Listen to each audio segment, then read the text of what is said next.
Namaskar, Jai Shri Krishna.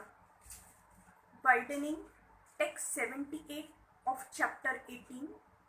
Conclusion: the perfection of renunciation of Shrimad Bhagavad Gita. Text 78. Yatra Yogeshwarah Krishno Yatra Partho Dhanurdharah Tatra Shri Ra Vijayo Bhutir Dhruva Nitir Matir Mama. Wherever there is Krishna, the master of all mystics, and wherever there is Arjuna, the supreme archer, there will also certainly be opulence, victory, extraordinary power, and morality. That is my opinion. The Bhagavad Gita began with an inquiry of Dhritarashtra.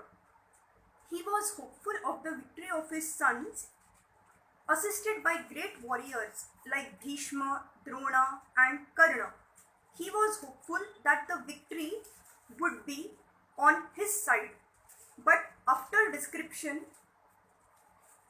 of the scene on the battlefield, Sanjaya told the king, "You are thinking of victory. But my opinion is that where Krishna and Arjun are present, there will be all good fortune."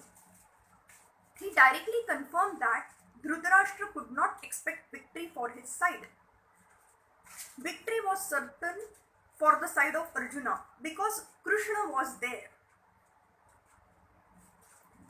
Krishna's acceptance of the post of charioteer for Arjuna was an exhibition of another opulence. Krishna is full of all opulences, and renunciation is one of them. There are many instances of such renunciation, for Krishna is also the master of renunciation. The fight was actually between Duryodhana and Yudhishthir. Arjuna was fighting on behalf of his elder brother Yudhishthir. Because Krishna and Arjun were on the side of Yudhishthira, Yudhishthira's victory was certain. The battle was to decide who would rule the world, and Sanjaya predicted that the power would be transferred to Yudhishthira. It is also predicted here that Yudhishthira, after gaining victory in this battle, would flourish more and more, because not only was he righteous and pious, but he was also a strict moralist. He never spoke a lie during his life.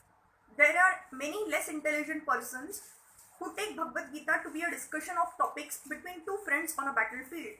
But such a book cannot be scripture. Some may protest that Krishna incited Arjuna to fight, which is immoral. But the reality of the situation is clearly stated. Bhagavad Gita is the supreme instruction in morality. The supreme instruction of morality is stated in the 9th chapter. In the 34th verse, Mana Mana Bhava Mada Bhaktah. One must become a devotee of Krishna. And the essence of all religion is to surrender unto Krishna. Sarva Dharman Parityajya Mama Ekkam Sharanam Vraja.